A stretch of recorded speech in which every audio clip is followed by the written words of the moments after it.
बसवंतला चोरांचा धुमाकूळ, अनेक ठिकाणी बेदाण्याची चोरी। अवकाळी पावसामुळे मोठं नुकसान सोसलेले पिंपळगाव परिसरातील बेदाणा उत्पादक आता चोरट्यांच्या धुमाकूळामुळे धास्तावले आहेत। गेल्या काही दिवसात अनेक बेदाणा शेडमधून माल चोरीला गेल्याच्या घटना घडल्यात। यंदा द्राक्षाला समाधानकारक भाव मिळाल्याने बेदाण्यासाठी तुलनेत कमी मणी उपलब्ध झाले। त्यानंतरही उत्पादकांनी मोठा आर्थिक खर्च करून बेदाणा तयार केलाय।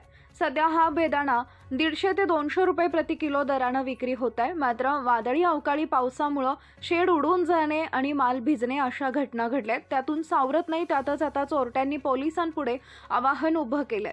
पिंपळगाव बसवंत इथं मागील काळात अनेक ठिकाणी घरफोड्या, गाड्यांची चोरी आणि जबरी चोरीच्या घटना घडल्यात। मात्र अद्याप त्यातील काही गुन्ह्यांची उकल झालेली नाही। त्यामुळे आता पिंपळगाव बसवंत पोलिसांपुढे चोरांना पकडण्याचं मोठं आवाहन उभं राहिलंय।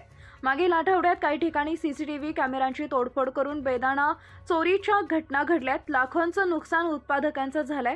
वेगवेगळ्या बेदाणे उत्पादकांचा सर्व मिळून तब्बल 6,75,000 रुपयांचा बेदाणा चोरीला गेला असून या घटनांना पोलिसांनी तात्काळ पायबंद घालावा अशी मागणी श्रावण वैश्य, सूरज सोनी, अनिल सोनी, सुभाष सोनी, हरिश्चंद्र सोनी, कल्लास सोनी, रविकुमार सोनी, राहुल सोनी आदी उत्पादकांनी केली आहे।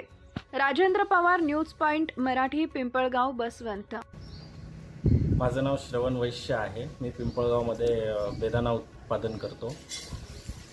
सध्या बाजार कंडिशन असल्यामुळे आम्हाला बेदाण्याचा जो कच्चा माल असतो, ज्याला आपण द्राक्षे किंवा मणी म्हणतो, ते भेटत नव्हतं सुरुवातीला, कारण भाव खूप जास्त होते।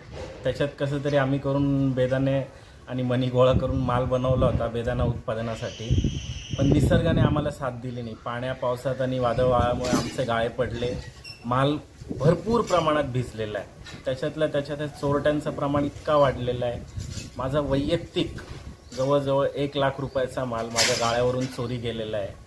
आणि माझ्यासोबत बरेच बेदाणा उत्पादक आहे पिंपळगावात, ज्यांचं सगळ्यांचं जर आपण मिळून हे केलं तर 15 ते 20 लाख रुपयाचा माल ह्या बेदाणा उत्पादकांचा आमच्या सगळ्यांचं मिळून चोरी गेलेला आहे। आणि निसर्गाने अशी आमची साथ पण दिली नाही की आमचा माल व्यवस्थित तयार व्हावा, त्याची क्वालिटी खराब झालेला आहे। आणि त्याच्यात चोरीच्या प्रमाणामुळे अजून आमची खूप त्रास झालेला आहे आम्हाला।